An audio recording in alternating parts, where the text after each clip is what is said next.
Glória a Deus. Podem sentar, meus irmãos.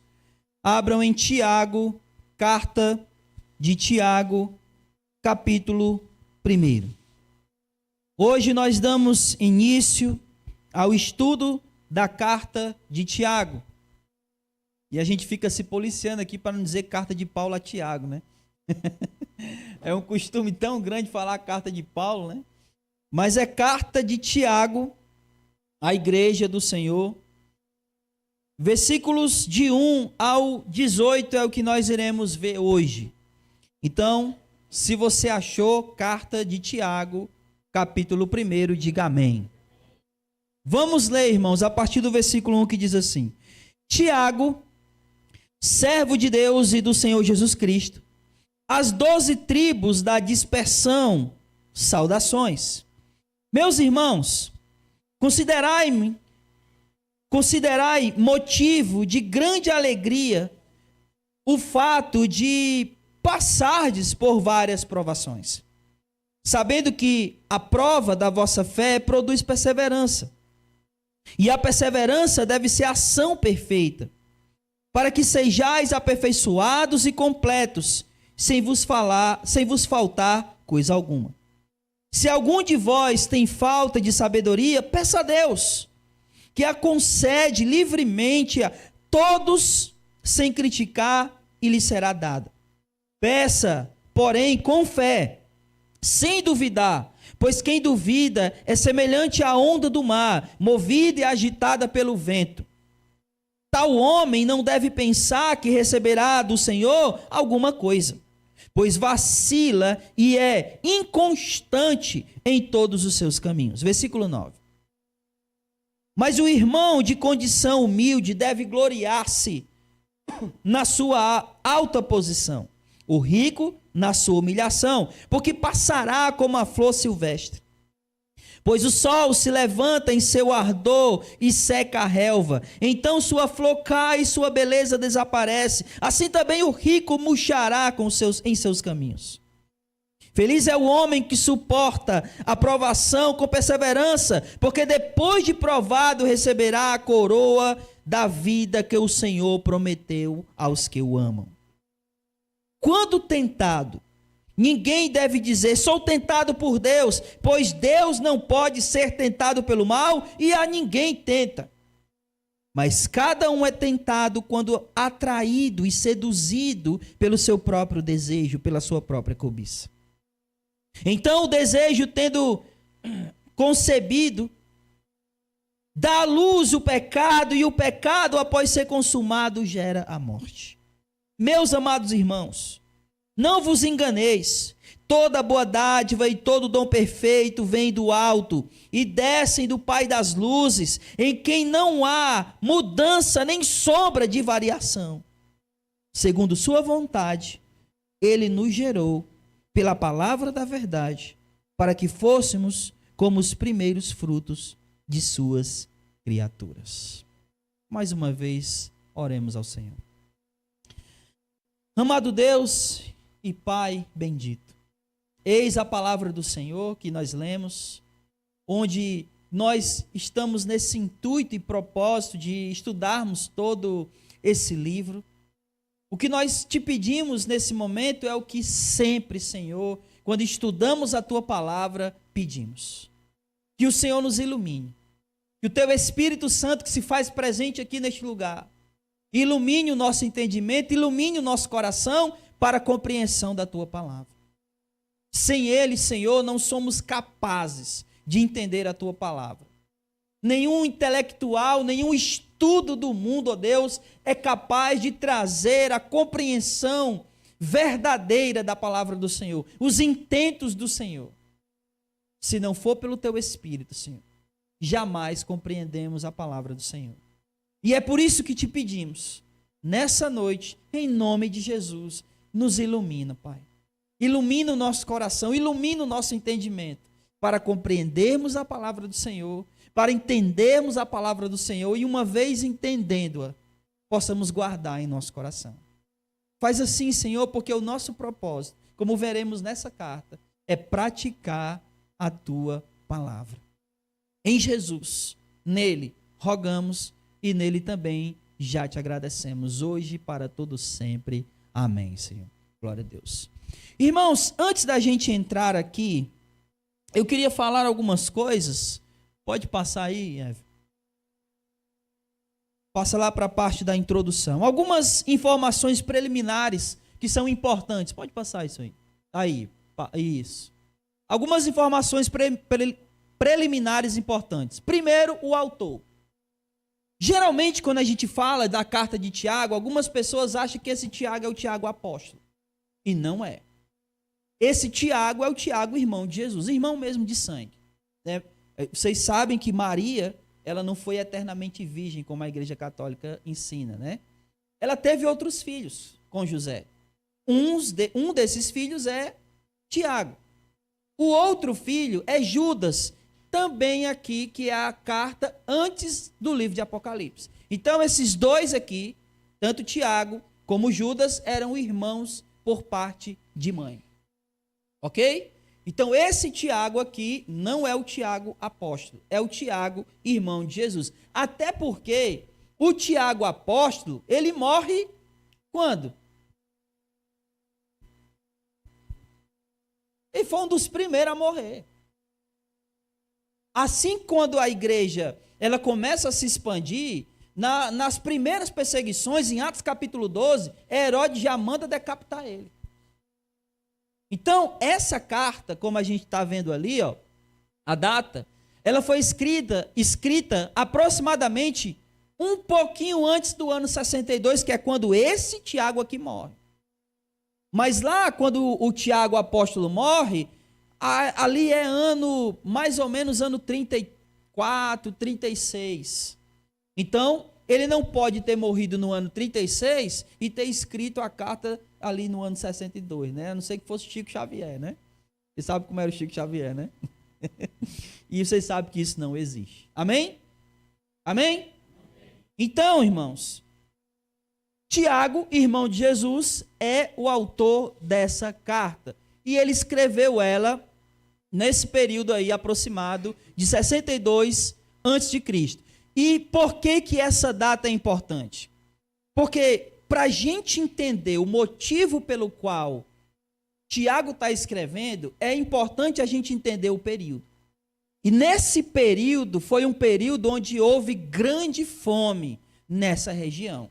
Inclusive, vocês lembram o apóstolo Paulo falando para as igrejas arrecadarem, né, coisas para as igrejas lá em Jerusalém que estavam passando necessidade? É esse mesmo período aí, que é próximo até mesmo da morte de Paulo. Então, Paulo vai morrer ali pelo ano 65, 64, e essa carta aí, ela foi escrita aí antes do ano 62.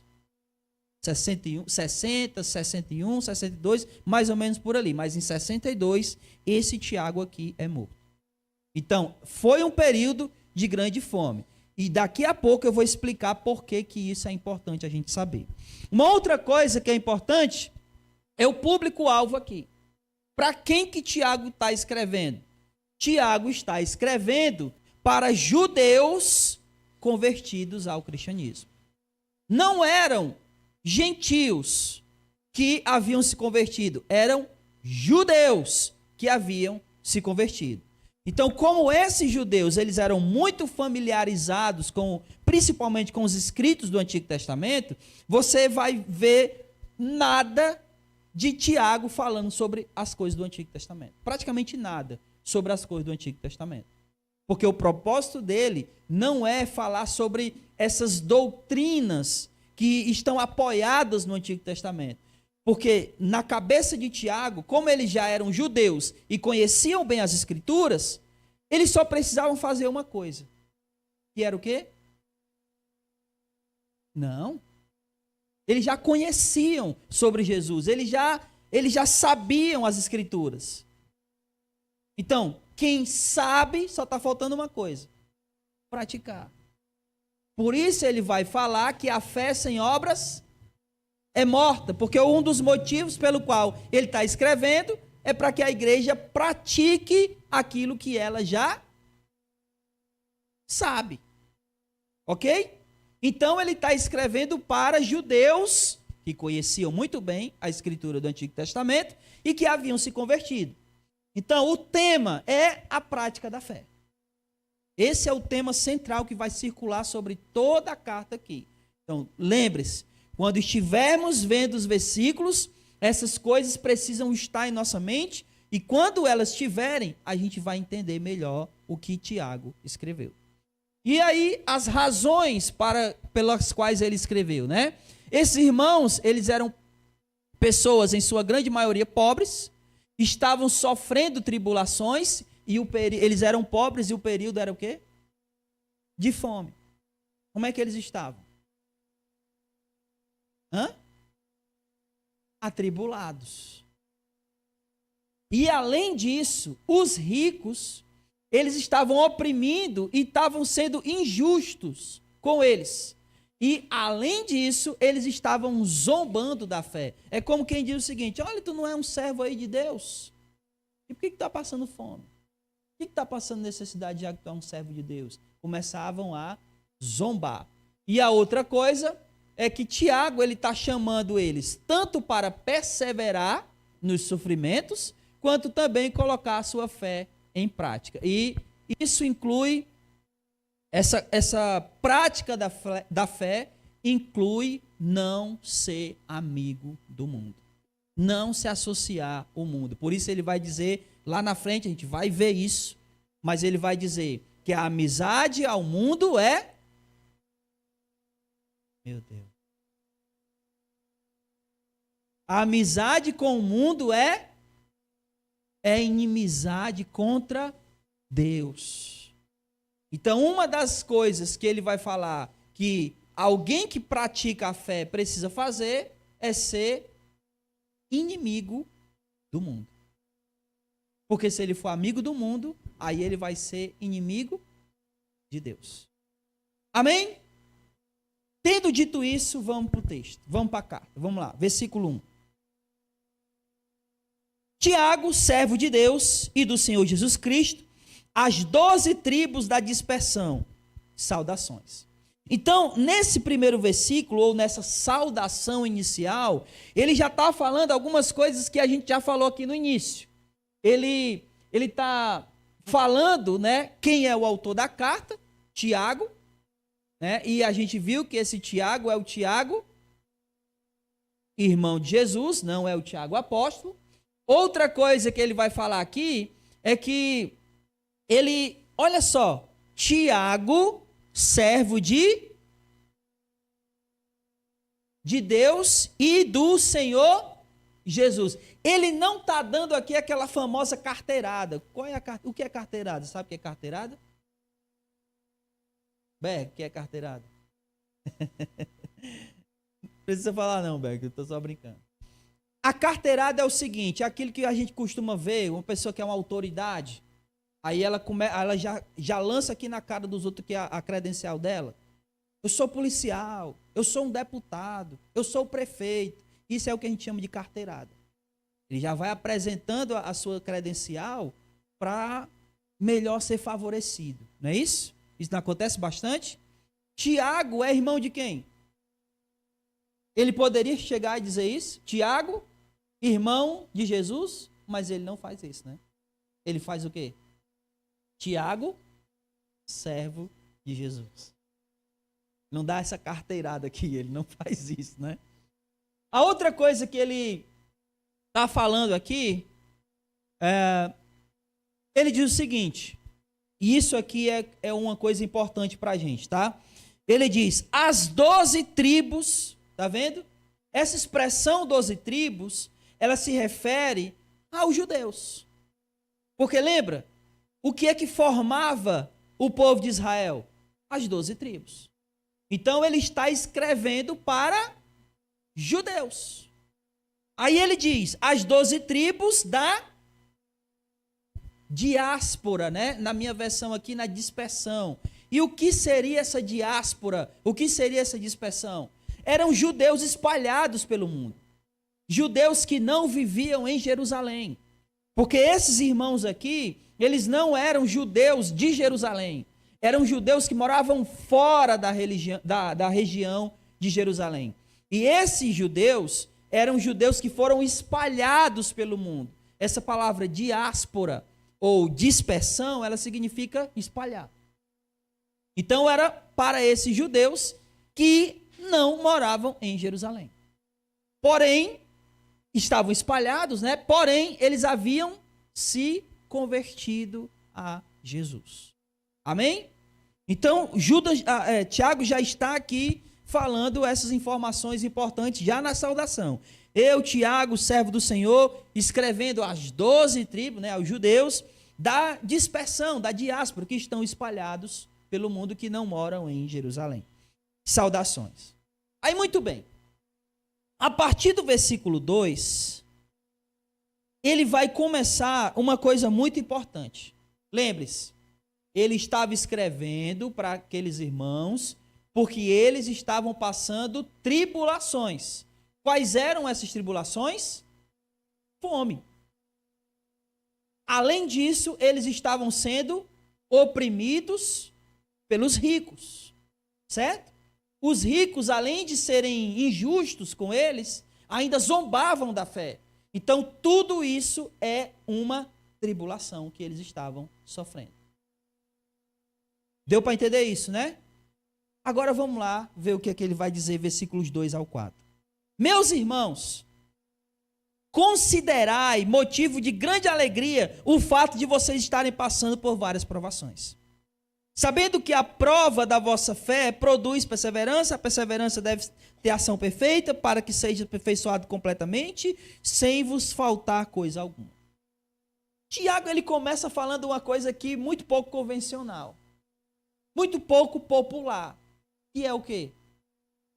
Se alegrem se vocês estiverem passando por tribulação.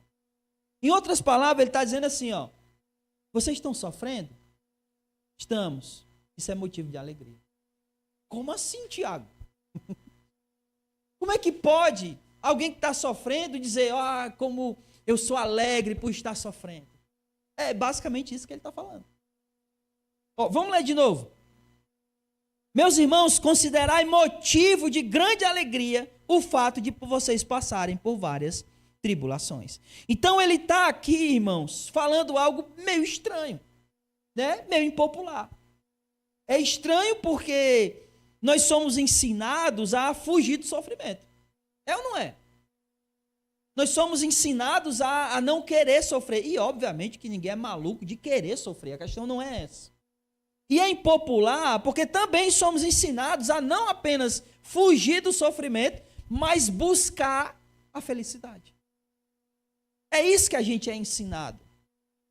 Só que Tiago, ele tem uma razão para escrever isso aqui.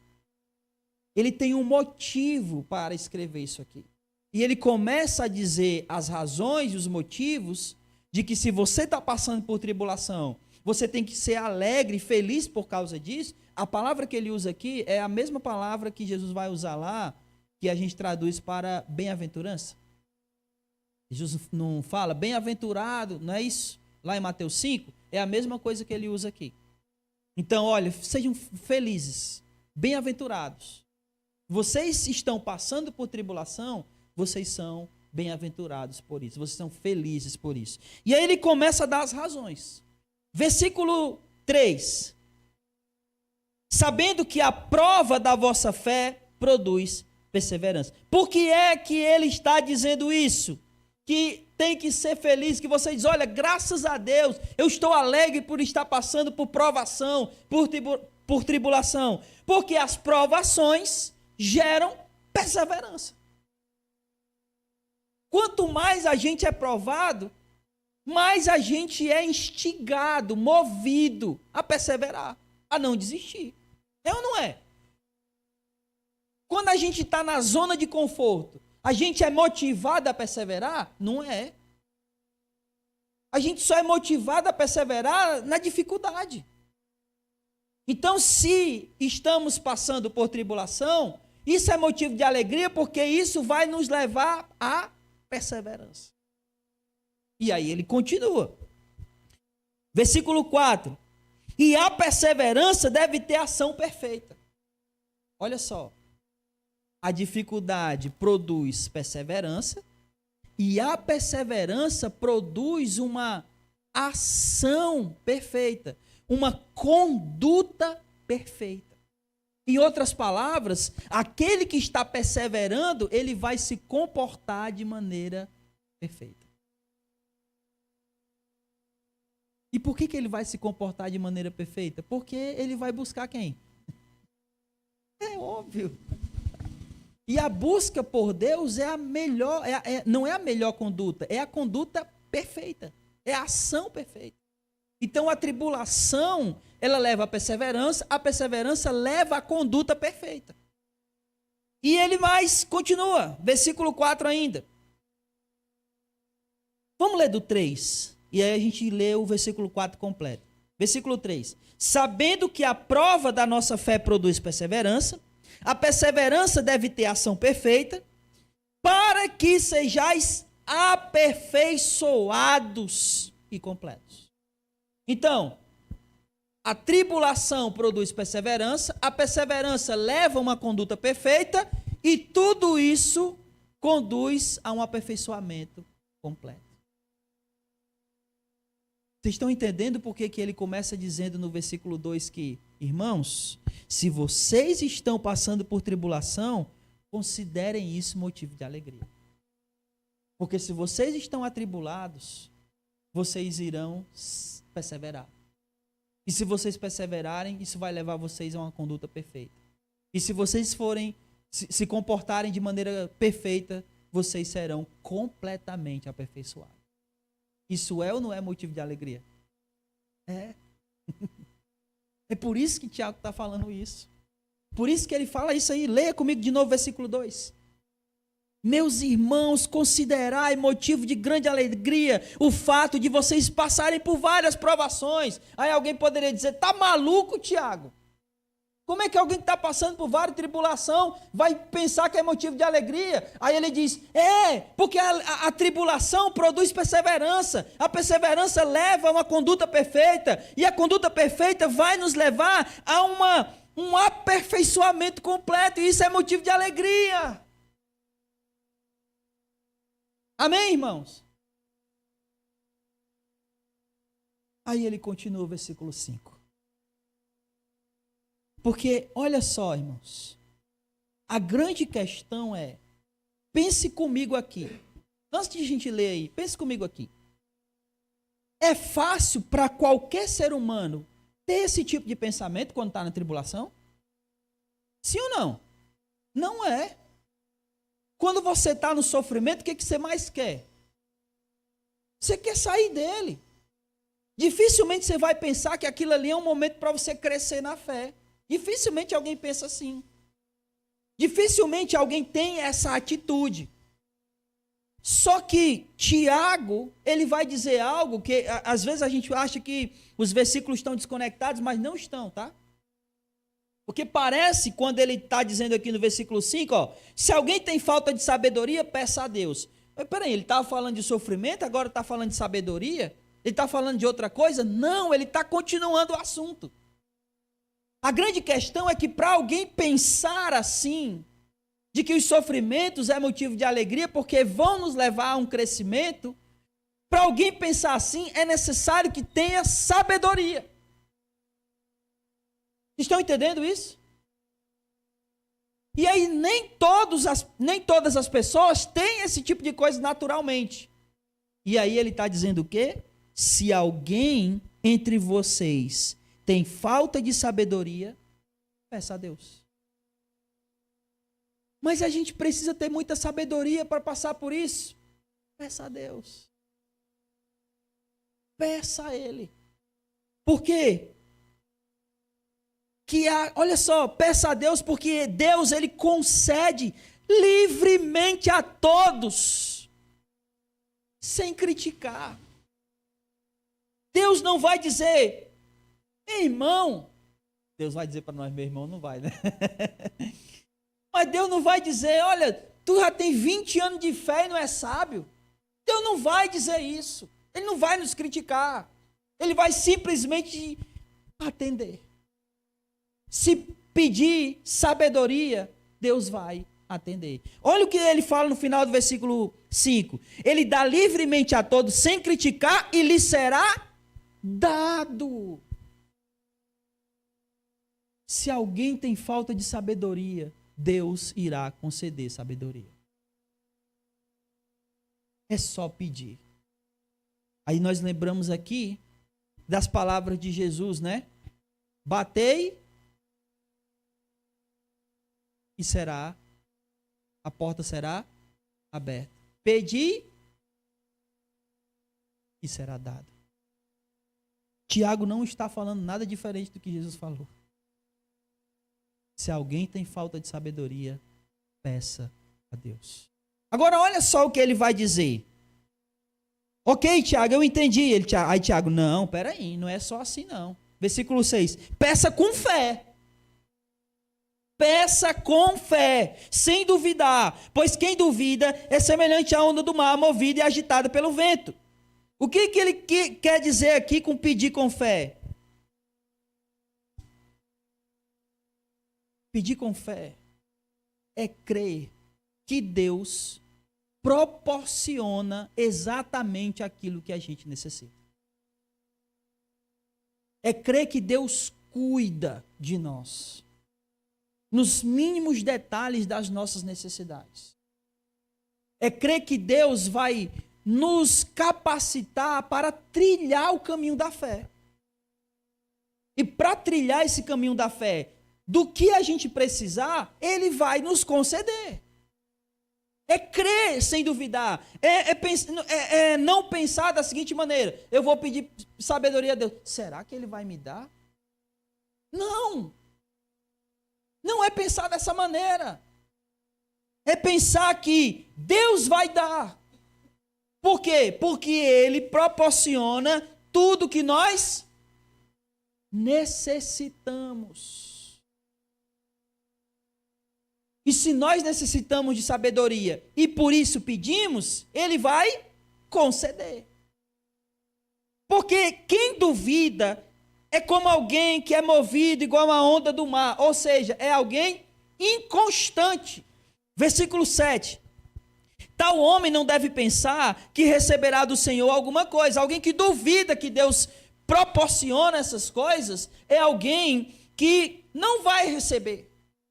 Alguém que duvida que Deus proporciona aquilo que a gente precisa, não vai receber. Versículo 8. Pois vacila e é inconstante em todos os seus caminhos. Irmãos, olha o que ele está falando aqui no final do versículo 6 e no versículo 8. Que alguém que pede e duvida é semelhante à onda do mar. Peraí, como é a onda do mar? Ela é fixa num só lugar? Ela vai levada, como o Paulo fala nas suas cartas, por todo o vento de doutrina. Porque ela não tem firmeza, ela não tem base. É semelhante àquelas pessoas que ficam pulando de igreja em igreja porque não sabe, não tem firmeza naquilo que crê. E quando sai de uma igreja e vai para outra, ele não sabe nem o que está sendo pregado lá, mas ele só vai. Ele não tem uma base de firmeza, de doutrina. É como um vento leva a onda para um lado e para o outro. Não tem constância, como ele fala aqui no versículo 8. É alguém inconstante. É alguém que não tem firmeza, que não tem fé em Deus, nas coisas de Deus, nas doutrinas de Deus. Então essa pessoa que duvida do cuidado de Deus, daquilo que Deus proporciona nas nossas necessidades, é esse tipo de pessoa. E esse tipo de pessoa, versículo 7, não receberá nada do Senhor. Então, quando tiver falta de sabedoria, peça a Deus. Peça como? Com fé. Crendo que Ele irá proporcionar tudo aquilo que nós necessitamos. Amém? Tendo dito isso, versículo 9. Mas o irmão de condição humilde deve gloriar-se na sua alta posição, e o rico na sua humilhação, porque passará como a flor silvestre. Pois o sol se levanta em seu ardor e seca a relva, então sua flor cai, sua beleza desaparece, assim também o rico murchará em seus caminhos. Então, peraí, Tiago mudou aqui? Não, ele está dentro da mesma coisa. Porque ele estava falando dos sofrimentos, mas agora ele vai falar qual é o tipo de sofrimento que eles estavam passando. E qual era? A fome, né, por causa do período, mas ainda mais eles estavam sendo humilhados, oprimidos, injustiçados. Por quem? Pelos ricos. Isso leva ou pode levar, né, uma pessoa que é pobre a, meu Deus, eu não aguento mais tanta humilhação. Já ouviu alguém falando isso? Não aguento mais viver essa vida. Aí o que ele vai fazer? Ele vai procurar ganhar dinheiro, né? De que maneira? Do jeito que aparecer. Legal, ilegal, ele não está nem aí. O que Tiago está dizendo para aqueles irmãos é que a posição deles é uma posição alta. Olha só o versículo 9. O irmão de condição humilde deve gloriar-se na sua alta posição. Qual é a alta posição desse irmão? É a pobreza? É o quê?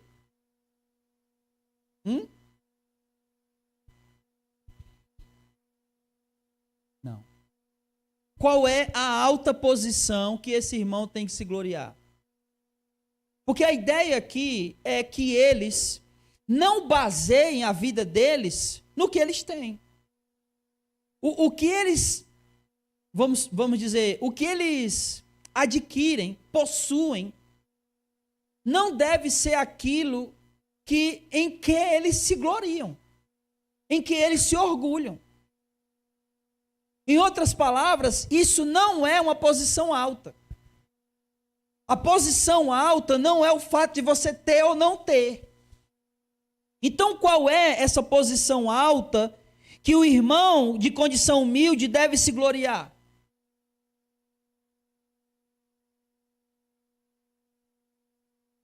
Pode falar.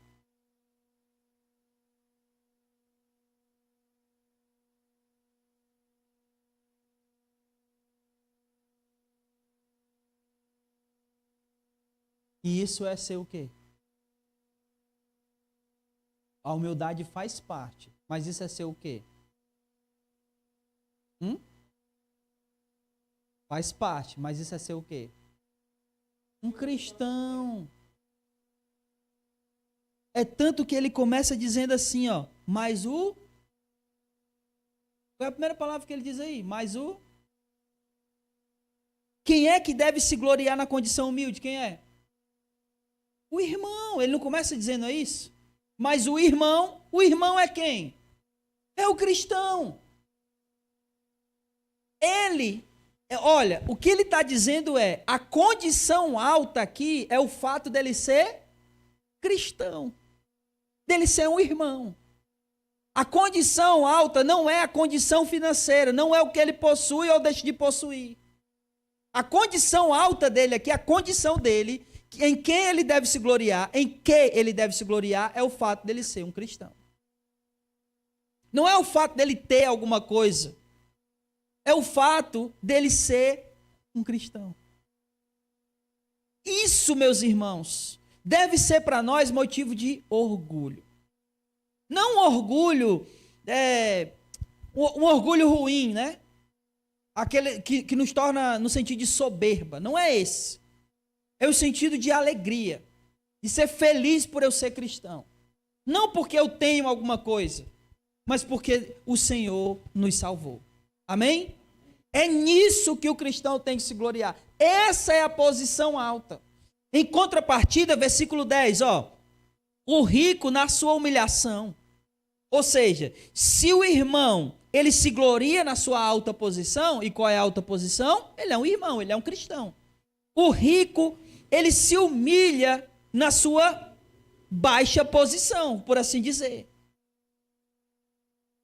Na sua insignificância. E por quê? porque toda a riqueza dele vai... Lê o versículo. Versículo 10.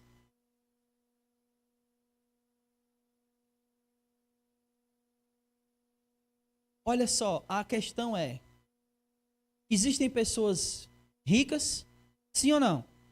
Milionárias, bilionárias, e quando elas morrerem, o que elas serão? É isso, não é isso, morto.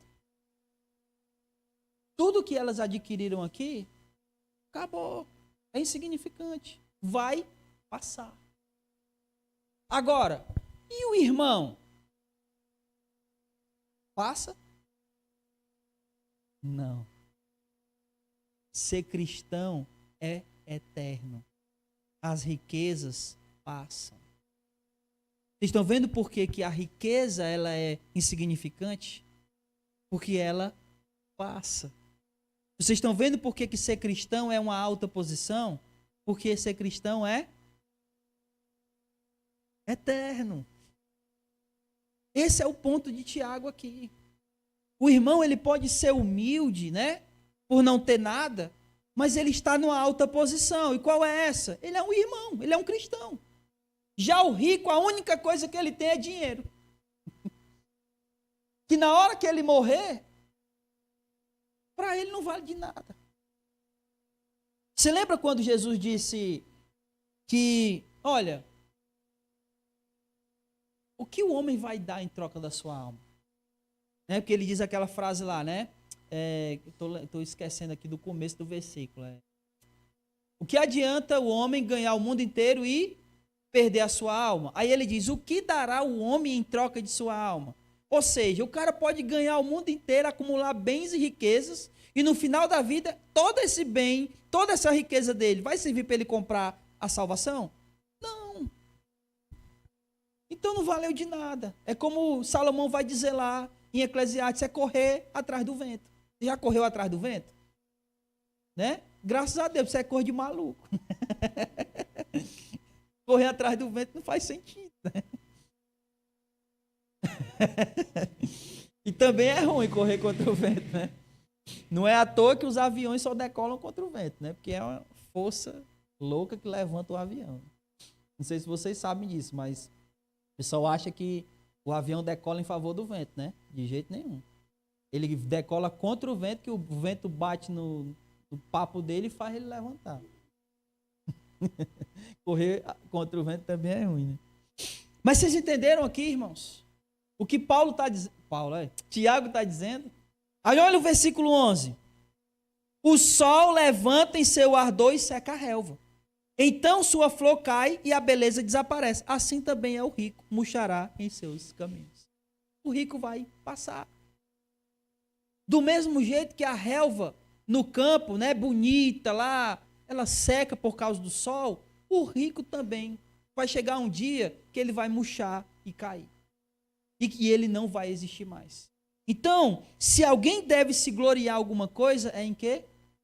É em ser um cristão. É em Cristo Jesus. É no fato de que ele nos salvou e hoje nós somos parte do corpo de Jesus. Versículo 12. Olha só.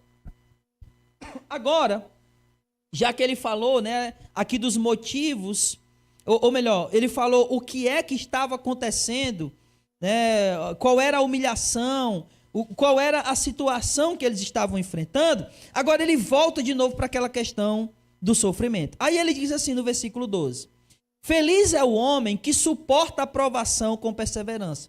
Algumas traduções traduziram essa palavra provação por tentação. Né? Não sei se está assim na sua Bíblia. Mas algumas versões traduziram para tentação. Feliz é o homem que suporta a tentação. Aí ele diz, ó, com perseverança, porque depois da aprovação receberá a coroa da vida que o Senhor prometeu aos que amam. Então, ó, mais uma vez ele começa com feliz é o homem, ou bem-aventurado é o homem. Feliz é o homem que é tentado. Agora ele né, antes era alguém que estava na aprovação. Agora feliz é o homem que é tentado. que está na provação, na tentação. E uma coisa aqui, tá? Uma coisa bem importante. Ser tentado não é pecado. Pecado é se render à tentação. Porque Jesus foi tentado ou não foi? Ele pecou? Não. Ser tentado não é pecado. Pecado é render-se à tentação. Então, primeiro ele disse lá atrás, olha, feliz é o homem que passa por sofrimento. Agora ele está dizendo, feliz é o homem que é tentado. E por que ele está falando essas coisas? Porque provavelmente seria uma tentação para eles querer sair daquelas dificuldades de maneira ilícita. Entendem? Já que eles estão sofrendo, vamos fazer qualquer coisa aqui para sair desse sofrimento. Uma das maneiras que poderiam levar eles a querer sair do sofrimento era abandonar a fé. Já que a fé era algo que estava levando eles a esse sofrimento. Correto? Porque muitos deles estavam sofrendo pelo fato de serem cristãos. Só por serem cristãos. Exatamente. Então, isso seria uma tentação para eles. E aí ele está dizendo, feliz é o homem que suporta a tentação. Por quê? Versículo 12. Porque depois de aprovado, receberá a coroa da vida que o Senhor prometeu aos que o amam. Então, a tentação não é um problema. Na verdade, quando alguém é tentado, ele deveria ficar feliz. Porque se ele resiste à tentação, ele vai receber de Deus a coroa da vida. A coroa que foi prometida. E prometida a todos aqueles que amam a Jesus. Que amam a Jesus mais do que as tentações. Por isso ele está dizendo àqueles que o amam. Porque se você ama, você vai fazer de tudo para agradar essa pessoa. É ou não é? A gente é assim. Quando a gente ama, a gente tenta fazer de tudo para não magoar essa pessoa, para não chatear essa pessoa. E é exatamente isso que ele está falando. A provação, ela, com a perseverança, ou seja, aqueles que perseveram na provação, eles receberão essa aprovação de Deus. E como aprovação, como recompensa por eles terem perseverado na provação, na tentação, eles receberão a coroa da vida. Que é algo que o Senhor prometeu para todos aqueles que o amam. Amém? Alguém poderia dizer, mas por que Deus vai, trazer essas coisas para a gente, permitir essas coisas para a gente? Ele responde, versículo 13. Mas quando alguém é tentado, ninguém deve dizer, sou tentado por Deus, porque a ideia dele aqui é o seguinte, presta atenção, seja feliz se você estiver sendo tentado. Porque aí Deus, uma vez que você perseverar e ser aprovado, ele vai te dar a coroa da vida. Então alguém poderia pensar, então quer dizer que é Deus que manda essas provações para nós? E aí ele está dizendo o quê? Não, não é Deus. Por quê? Porque Deus não pode ser tentado pelo mal. E se ele não pode ser tentado pelo mal, ele não tenta ninguém. Então por que o ser humano é tentado? Ele responde, versículo 14 e 15. Cada um é tentado quando atraído e seduzido pelo seu próprio desejo, pela sua própria cobiça, pela sua própria concupiscência. É a mesma coisa que aconteceu desde o Jardim do Éden. E o que aconteceu no Jardim do Éden?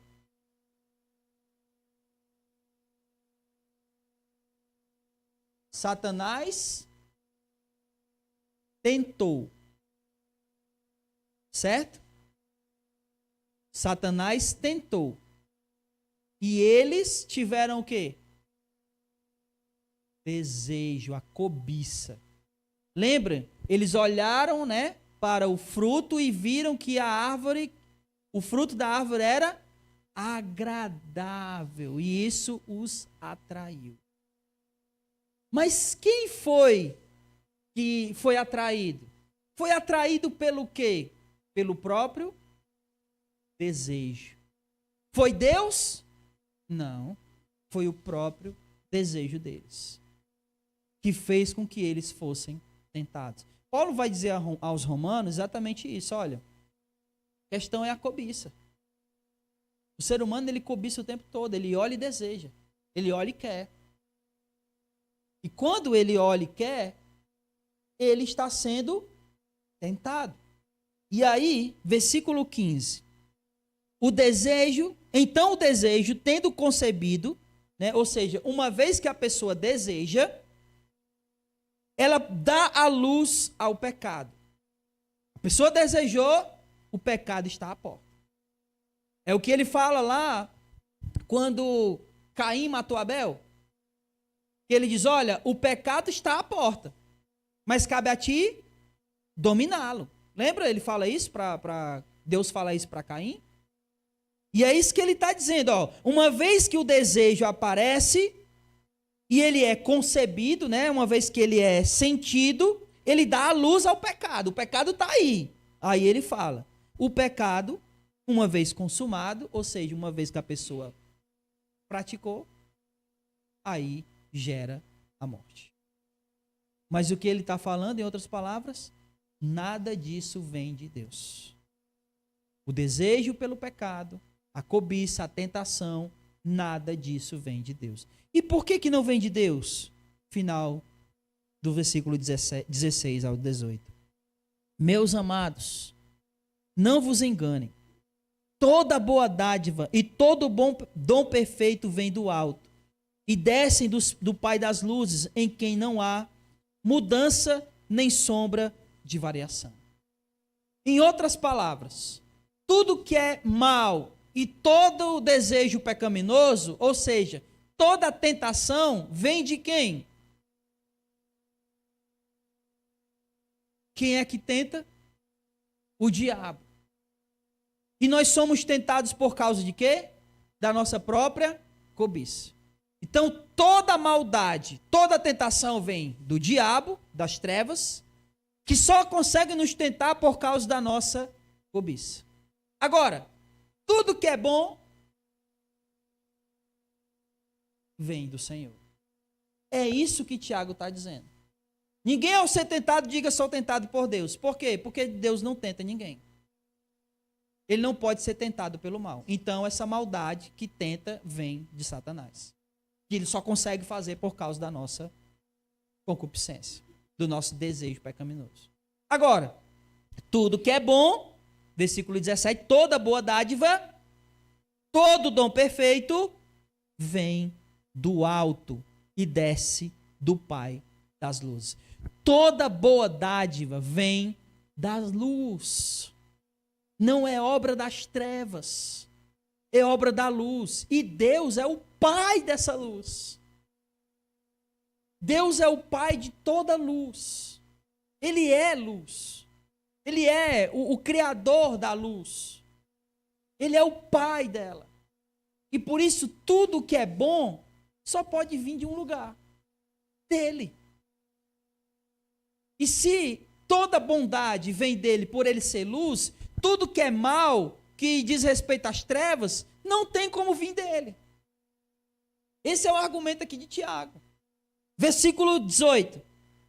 Segundo a sua vontade, ele nos gerou pela palavra da verdade.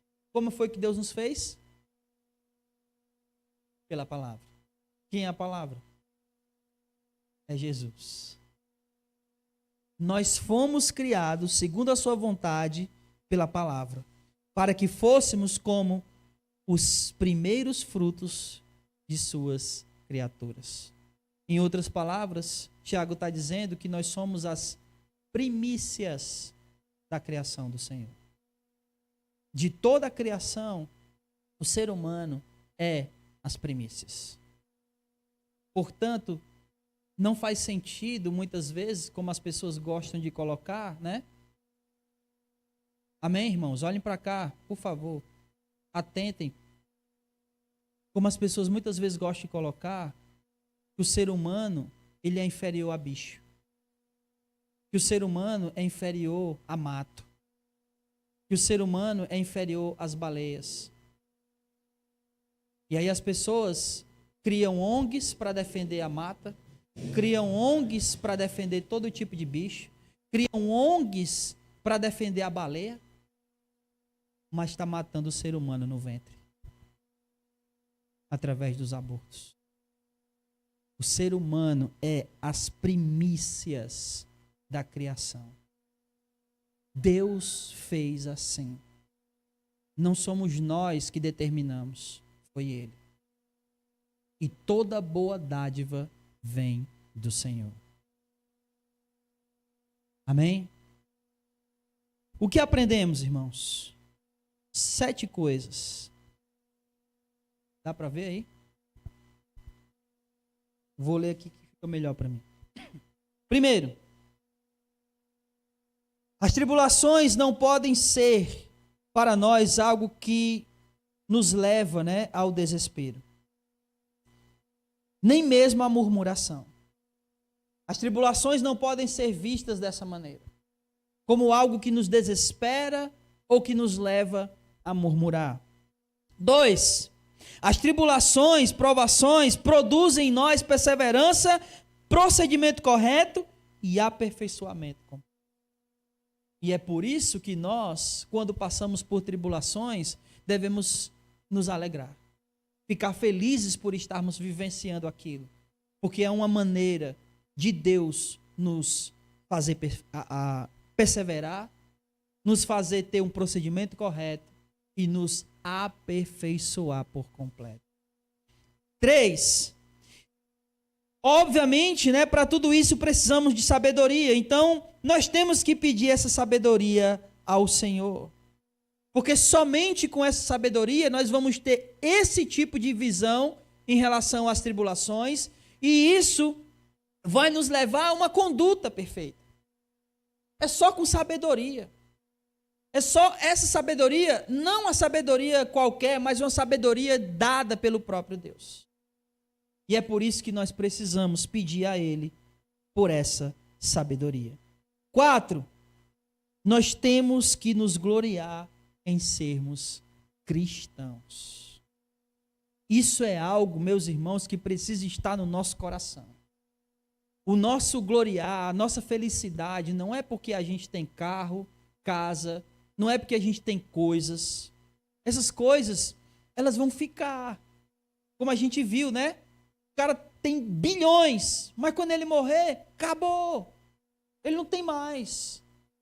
Nós temos que nos gloriar por coisas eternas.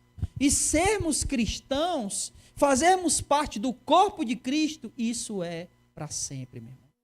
Isso não é só aqui.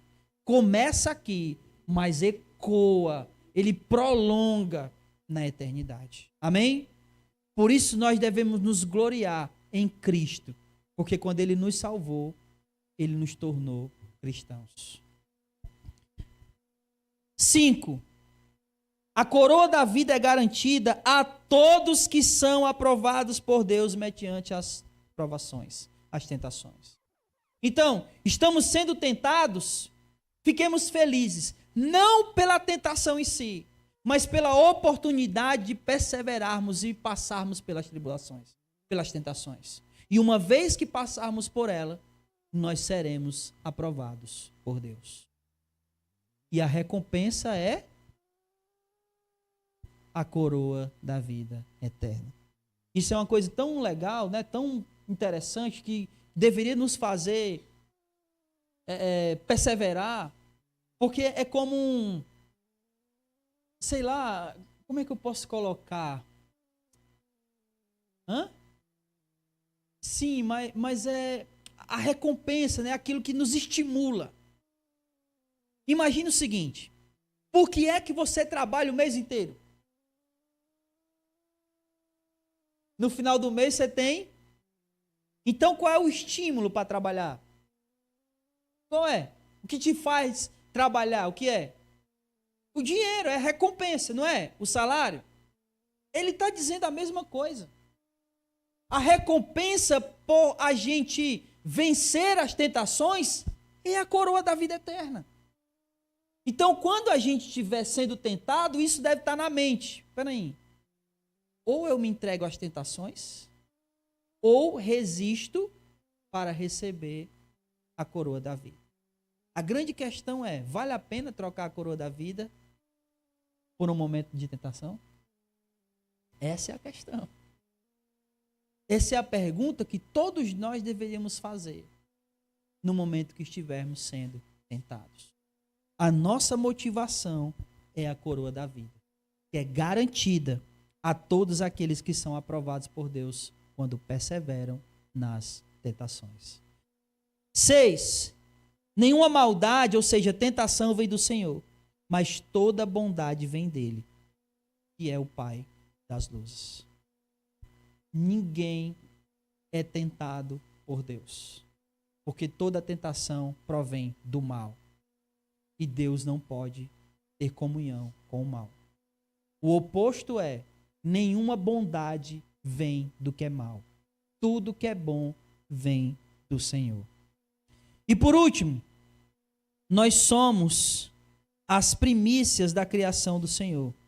E nós fomos criados pela sua palavra. Por que isso aqui é importante, irmãos? Nós estamos vivendo dias onde as pessoas elas têm cada vez mais se depreciado. O que nós precisamos entender é, nós não somos mais do que achamos, nem menos do que achamos. Nós não somos pessoas, né? Como muitas vezes a pessoa entra em depressão porque ela pensa, eu não sou nada, eu não sou ninguém. Não, nós somos as primícias da criação de Deus. Por outro lado, tem gente que já se acha demais. Então nós precisamos entender que nós somos aquilo que Deus quer que a gente seja. Deus deu uma certa importância para nós. Então não somos nós que definimos o que a gente é ou o que a gente deixa de ser. Nós somos a criação de Deus, as primícias dessa criação. E nós precisamos nos colocar nesse lugar. Amém? Não para que a gente seja soberbo e nem para que a gente seja depressivo. Nós somos as primícias da criação do Senhor. Ele deu a nós a devida importância. Não a importância que achamos, mas a importância que Ele deu. Amém? De maneira que, se achar menor do que é, vai contra aquilo que Deus estabeleceu. Se achar mais do que é, vai contra aquilo que Ele estabeleceu.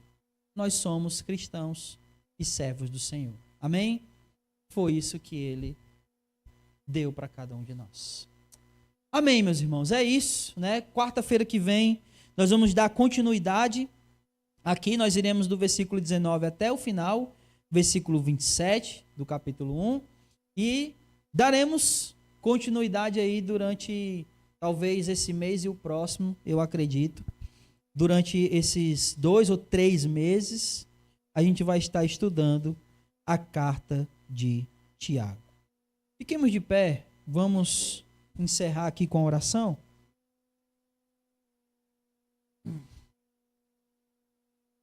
Espero que você tenha aprendido muita coisa hoje à noite.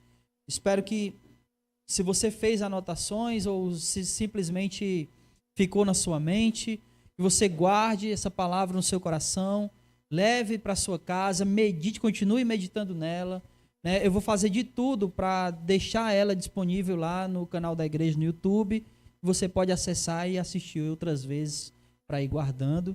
E não só guarde nessa palavra, como a gente vai ver aqui no livro, a gente possa praticar a palavra do Senhor. Amém? Oremos. Senhor, em nome de Jesus, obrigado, Senhor, pela tua palavra. Que o Senhor venha guardar ela cada vez mais em nosso coração. E nos ajuda, Senhor, a ter essa sabedoria. Sabedoria que vem do Senhor para entender que as tribulações nada mais são do que oportunidades. Oportunidade da gente perseverar, proceder de maneira correta, perfeita e sermos aperfeiçoados completamente por Ti. Assim também as tentações, Senhor, elas são oportunidades de sermos aprovados pelo Senhor. e sermos achados por Ele dignos de receber a coroa da vida. Não porque somos de verdade, mas porque Ele irá nos considerar. Ó Deus, em nome de Jesus, nos leva para as nossas casas, mas não nos deixe esquecer, Senhor, não nos deixe esquecer da Tua palavra.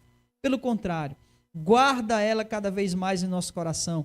Senhor, como um carimbo, como um selo, coloca a Tua palavra em nosso coração. Não apenas superficialmente, mas dentro, Senhor. Coloca ela dentro do nosso coração, para que possamos, ó Deus, sermos verdadeiros servos, verdadeiros cristãos, que têm alegria, orgulho, felicidade por sermos cristãos. Ó Pai, faz assim com cada um de nós. Coloca essa palavra dentro do coração de cada um de nós. Senhor, é isso que te pedimos. Leva-nos abençoados, edificados pela palavra do Senhor, mas também protegidos pelo Senhor no caminho de volta. Pai, é tudo isso que te pedimos e desde já te agradecemos no nome santo do nosso Senhor e Salvador Jesus. Amém. E louvado seja o nome do Senhor. Vamos em paz, que o Senhor nos abençoe e não saia sem cumprimentar o irmão com a paz de Jesus. Amém.